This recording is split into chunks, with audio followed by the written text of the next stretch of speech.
Presume if we can start a little bit on transfers, there were sort of some suggestions around that you might be reuniting with Joe Westley. Where does that stand, and how are you looking generally on ins and outs at the moment? It's all ongoing. We'll know in the matter of time, because sometimes you're not in control of things. And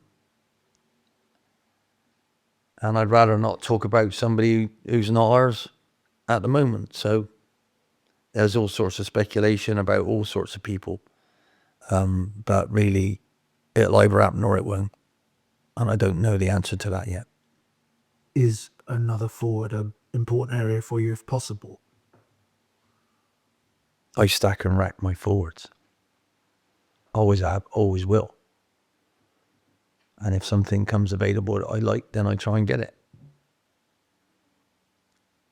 So I'm always in the market for someone else who can score goals. And I always will be. So, but whether that happens or not is another thing. And if that doesn't happen, whether I go for another one, I'm not sure yet. But I normally try and get what I like. And I'll have a go. And if I don't get it, we'll move on. It's the way life is. Have you had to kind of fend off any bids this week, or Fend off? No, not at all. No one's bothering ringing me because nobody's for sale. Why waste your time? And how are you doing? Next question. Yeah. And how are you doing in terms of getting players low minutes that you would like to get low minutes? Again, that's an ongoing thing. We've got another 3 weeks, I think it is, until people go yeah or no, or they can't do it anymore. So hopefully the ones who aren't involved will realise this weekend, because you can't even train anybody on the pitch anymore who's not in the squad, so you can't do those things. They've changed the rules. So, I'll be working with an 18 or a 20 that I might take, but if the 18 are subs and you're starting 11 and you're subs, then the other two aren't allowed on the pitch. So that really scuppers you being able to use a squad as a squad and leave a couple behind. So team selection is always the thing. If you've got a good set of players, then it doesn't matter to them. If you've got a bad set of players, the minute you've picked a team, the squad ain't very good because people are moaning behind the scenes and then ruining it. And then before you know it, when the team doesn't do so well because they're not pulling together, you'll get bad results. So what it's about is blending everyone that we've got into being a team squad player. And with the substitutes that you're allowed these days, you can actually make 5. You have finishers and starters. The starters start and 5 other ones can come on and finish the game how you see it going, which I think we did really well last year. And I'm looking forward to having the opportunity to do it again. And I think having people on the bench who I know can score, can come on and change a game, is completely vital. Because I will try and outscore somebody else, even if we're already in front. I will not come on and then have 4 people on the bench to bring on and put a whole new defensive line on there. That's not the way I do things. So I always try and score the next goal. So hopefully we'll be entertaining, to say the least. So something I've been meaning to ask you for a while, because I guess most of your managerial career with 3 subs perhaps, how much difference does it really make the way you think about the game that you have that 5 available now? It's totally changed it. And I changed my life here when I went to Blackpool, because I've always stacked and racked centre forwards. When I first started working in football, Gary Penrose was a centre forward. And I brought him in to play midfield with me. But I also knew he could go up front. But we had a policy there, Ollie. Some centre forwards are out of form. Some get injured or suspended. And how many do you actually need to cause other teams problems? You need at least 2 or 3. And as the game changed and people go with 3 up front rather than 2 up front like it used to be, At Blackpool, I got 12. And when I had 11, and then when another one came in, I walked into the canteen and two of them were, oh, he's got another blooming forward. And I caught them, Ben Burgess and I think it was Stephen Dobby. And I went, if you don't like it, lads, right, 4 of you will be playing, 4 of you will be on the bench, and the other 4 will be suspended or injured or not in the squad. So if you don't want competition, don't play for me. And that's because at the end of the day, you win games by somebody scoring. And if you don't have them people, you're only going to ever draw a game, aren't you? If you can't put the ball in the net, you're going to draw, aren't you? So you need goals. And I try and get goals everywhere. So goals, goals, goals. And hopefully fans just think, wow, that's interesting. Look how many they've scored. And, oh, he's trying to score, you know. So that, for me, that's what life's about. Can we score? And can we go and score another one? For me, the worst thing in the world is a 0-0 draw.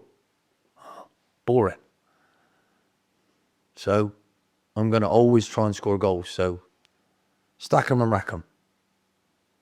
And whether they can score on this level or not yet, it's irrelevant. Can you score? And if you can score, does that mean that you haven't played in this level before? Does that mean you're not going to be able to be good enough to score? It's how you score. It's what the team produce, what you need at the end of it. And so I don't see any limit in that. And the people I've managed to do that with before have just stepped up. Barry L stepped up three levels and was the highest goal scorer in our league. And then he got sold to Fulham, which was 3 or 4 leagues away from where he was. And he was 26. So Ian Wright came in and started scoring goals when he was 26. And then he ended Arsenal's top goal scorer. So it's all about, life's entertaining, isn't it? We have to entertain the people who are paying to come and watch. And for me, I get entertained by watching people score goals and do things that I couldn't do because I wasn't good enough to do it. So give me a centre forward all day long. And my defenders will tell you what I say to them. A little bit disrespectful sometimes. Can you give the ball to them? Please. Because that means we're closer to their goal. We're least worried. And they're better than you. That's why they're up front. So it makes sense. Doesn't it? So if I've upset the Defenders Union, I'm sorry, because that's the way it goes, isn't it?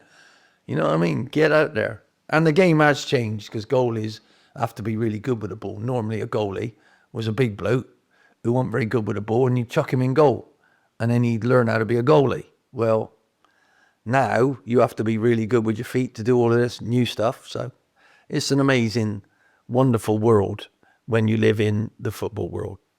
You can make it your own, and I do things my way. You've lured me into another question about forwards now. Talking about Come on. Forwards who haven't You should know me by now. who haven't kind of performed at this level yet, but you still have confidence in that. That sounds suspiciously like a joke table. Yeah, but this is a wonderful story for him. But I also think it's an exciting story for us. If he can we get him going? Can he do this? And why not give him the chance? And that's how I feel. I felt he earned the right to do it. And he's done ever so well so far. So same with Botan. I mean, he's, 17 and a half? You know, I don't care what he was doing down there. Let's just move him up and see if he's good enough to do it now. And, you know, and our problem is at our club, we've got no games program from anybody who's 18 up to 21, like most clubs have, you know. So why not throw them in your first team, see if they're ready? I've had a look at that. If you throw them in too early, some of them, it might not help them, you know. So they might have to go out and get loan periods with other clubs to do that. And I've told them on their school report, this is what you need. I can't give you that, so we'll try and get you there. And if you go there, you'll be able to train with us all the other days. So you'll still be learning, and here we go. So hopefully I'll make the best of whatever we've got, polish them up, and see if we can be nice and shiny by the end of the season. Because does your start matter? Does the middle matter? Or is it all about the end, where you end up? Very rarely does someone have an outstanding start to the season, unbelievable middle part of the season, and unreal end to the season. You know, very rarely. Birmingham did it last year, didn't they? In their level. Burnley, Sheffield United, he lost his job as well. Sheffield United manager lost his job. It's just completely mental because it didn't work out. And Leeds United, they were outstanding. So look at Walsall themselves, first half of the season. And it ended wrongly for them. And we got to make sure we don't feel the wrath of that this summer. But, you know, what that caused for them is they've had to sell a shed load of players to try and rebuild because they didn't quite get there. And then somebody has stole your better players. I've had that before at Blackpool. Well, everywhere I've been, to be honest. But, you know, it's all about what you build and how the thinking is in your dressing room. And we've got to overcome all sorts of hurdles that will be thrust upon us. We won't play well. We won't do it right. There will be mistakes. It's how you deal with all of those things as a group, how strong you can stay. And guarantee you, when you look at the goals that you possibly might have up front, makes all the difference. If Liverpool end up with the young man thereafter, Mr. Isak, wow, how powerful might they be? So, and what leads to that? They've turned down this, the boy don't want to go, he's refusing to do it. It's all, really, at the end of the day, life is about goals. Can you score enough to beat the opposition by at least one? And then you've got a chance of being a really good team. Through all sorts of adversity and problems, really, the people who put the ball in the net and the people who keep that ball out of their net is absolutely vital. The rest you have to culminate together and make sure. So, can we keep 20 goals out that we let in last year? And can we score as many as we did? And that should bring us the right amount of results. That's how far we were away from doing what we needed to do. 20 or 21 goals. If we score the same amount as we did last year, that's what all the teams managed to do who finished in the only places that we want to consider. Not even the rest of the playoff people. That doesn't matter. The people who won the playoffs, then the other three that went up, that's what happened compared to us. So I know exactly what I've got to try and do is sort our goal difference out and sort our goals for out and sort our goals against out with who I sign and who I add and how we then coach them through adversity and beyond. So I can't wait to start doing that. And really, it started on Monday. Because the rest of the games you can't tell anything about. Honestly. Absolute. You need the minutes, you need to do, you need to look, you need to do this, but everybody splits their team in half and does all of these bits and pieces. This is the only thing that matters. How your players deal with the first selection, how they then deal with the work that they've done. They can see that they're much fitter than they were when they first come in, right? We did something on the first couple of days that killed them. They could hardly move after it, where the other day we did it again and they played 90 minutes for us after that. And they all felt great. So they know the improvement. What it's about now is taking the information that we're giving them and learning how to put it all together. We've got some very inexperienced people in certain areas.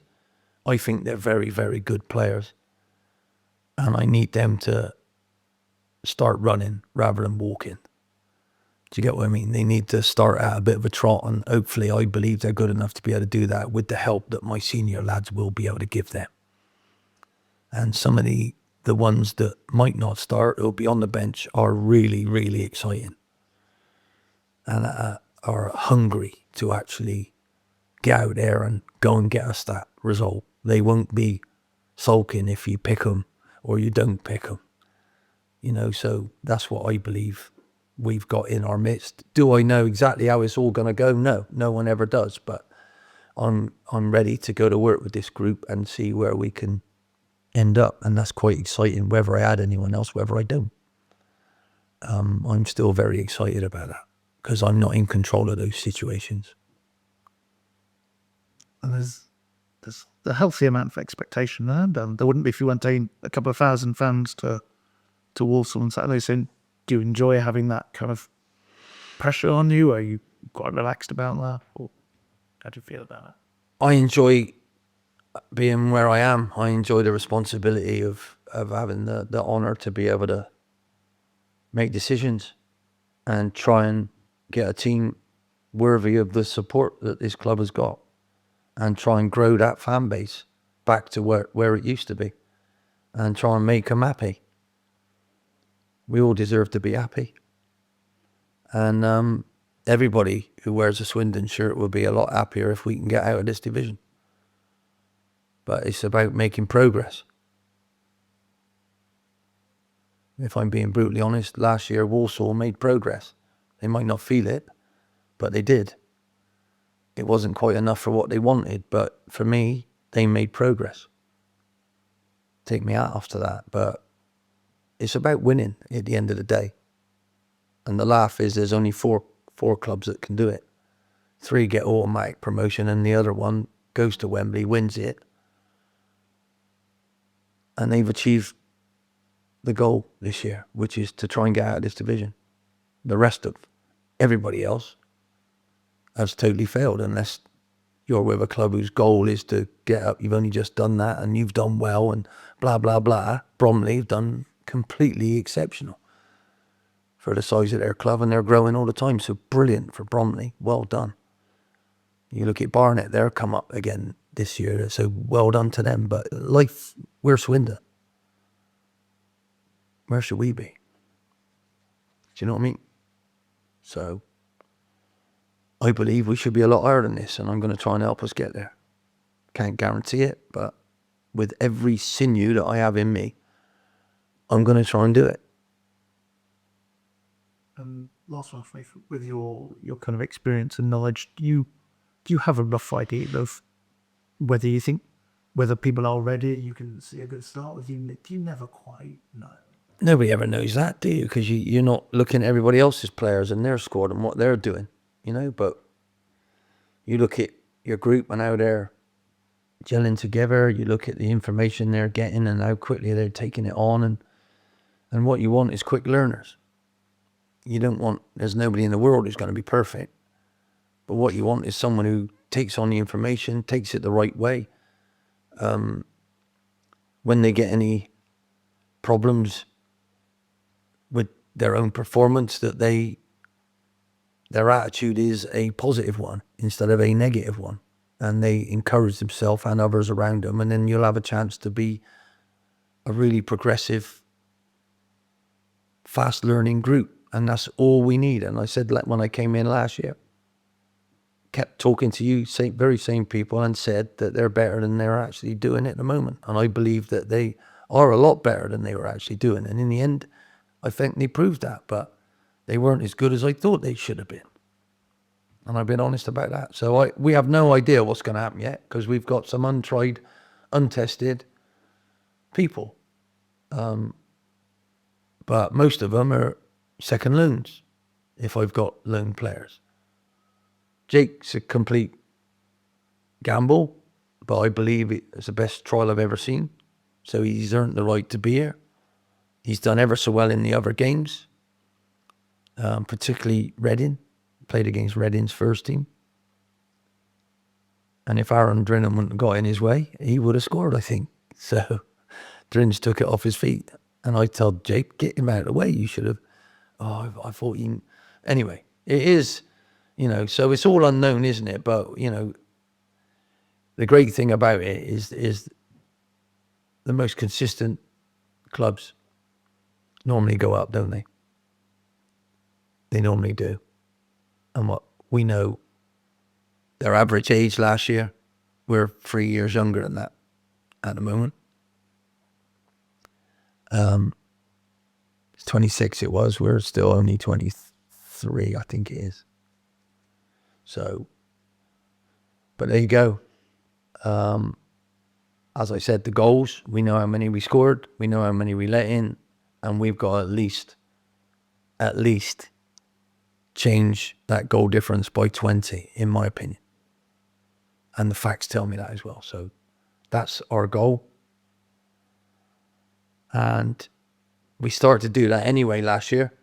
So we need that to continue with the people that I've added. I'm very, very pleased with them. I'm very, very pleased with my captain. Ollie Clark's come back. Hasn't missed 1 minute of training with his calves or anything like that. He hasn't complained once. So, wow, looks an absolutely different machine, which is fantastic. So there's lots and lots of pluses all around the place. So, and they know me now. They know what I want. And I have some senior lads in the group who helped me last year, who will help me mould this lot. And it'll be quicker, and hopefully we can get it all sorted. But it's how do I know how they're going to be out on the grass when they haven't seen a crowd like this? And I don't know yet, so, but, I'll be able to see that and throw on freshness if I need to, or, and we're away from home. So we didn't do very well on the road last year. We did manage to beat Walsall, but I think Cab's cleared free off the line almost, and he's not here anymore. So it's all a different thing. But as I say, we've got to adapt. We've got to learn. We've got to take blows. We've got to be ready. And you don't get knocked out in the first minute. In this ain't the way it is. You got a chance to get back up and go again, like we did last year. But what I don't want is such a bad start as that.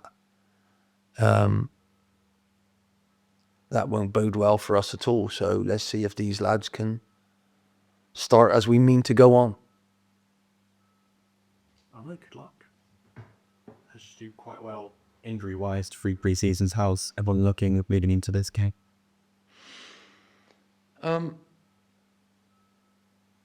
Yeah, nearly everybody's in a good place. There's only one who isn't, because when we got him, he wasn't quite ready. And he's missed 2 or 3 weeks of pre-season. And we can catch that up very, very quickly. So, got no problems with any of that. That's Billy Bowden. So he had to have an injection, and he missed the first 2.5 weeks of pre-season at Burton. So that's the only watch out that we've got. But we're on that anyway. He's doing his extra training like he needs to catch up from that moment. So he's a tad ring rusty. But I'm delighted to add him. I'm delighted that we've got him. He was one I wanted right from the start of the season. And, he, as he said, told you himself, he's got some unfinished business with his football club and, with his talent. I'm excited about that, but that's the only real problem. Obviously, Joel is the other one. Joel McGregor played in the youth team the other evening. Went to watch it. Very, very good game. Fantastic game. Thoroughly enjoyed it. And he feels a bit ring rusty at the moment. So, and what I mean by that is you're not up to speed. You go to get something and you're not quite there because your body won't quite get it. So that sharpness of twisting and turning, which is what you miss. And when people say, oh, footballers are tired, what they mean by that is their bodies could break by all the quick movements you've got to do, is because you never know where the ball is. You always got to adjust yourself.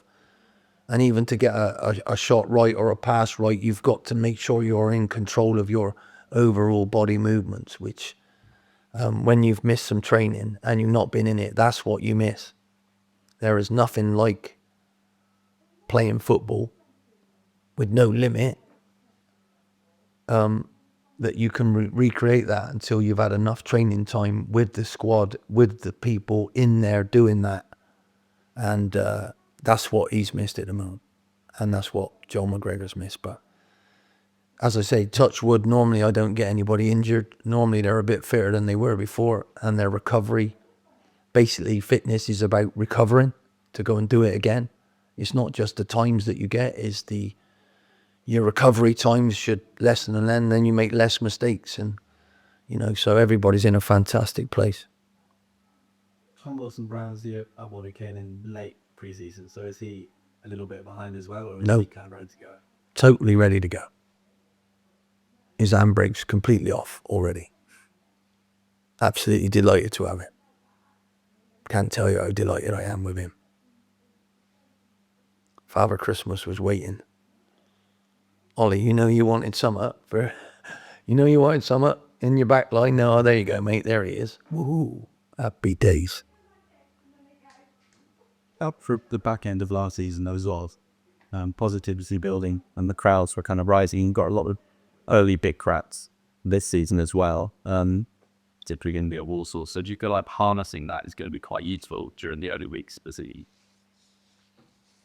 You can only do that with results, can you? But I've told the lads that I can't guarantee results, but I could guarantee performances. So, and I believe performances will bring the right results in the end. So the process that we're going through to actually get the performances is pleasing me immensely. So that don't mean it's all going to go right. But if the lads are picking it up, the lads are excited about the ones that we've got, if they are, then you'll see that in the way they go about their work. And with my experience that I've seen in it throughout life, your team trains brilliantly, trains well. They can still lose. That you can. It's happened over and over again. But the intensity of the training, the way that the lads are encouraging each other, the skill set that they're showing, I couldn't have asked for any more at this moment in time. So whether that equates to a good result, a good performance, what is a good result away at Walsall? You know what I mean? So for me, I'm only looking at a performance. I'm looking at each and every one of my players to actually get what we've told them, do what we've asked them. And I believe we can have a very, very good performance against Walsall and get an amazing result if we earn the right to do that. So can we do any more as a staff to give them all the information to do that? We don't know. And I'm really glad that we're at a stage where it's going to start, it's going to happen, and then we can all talk about it afterwards. So that's when us managers look idiots, because everybody has the benefit of hindsight apart from us. Oh, why did you pick him? He didn't play very well. Well, actually, I picked him to play as well as he did in training, but he was hopeless today, and I didn't want him to do that, but there you go. But that's obviously my fault. That's life. Football, manager's life is brilliant. Can't wait for it all to start for real. And we'll know. The rest of it is just words and filling in some columns so people can look at it.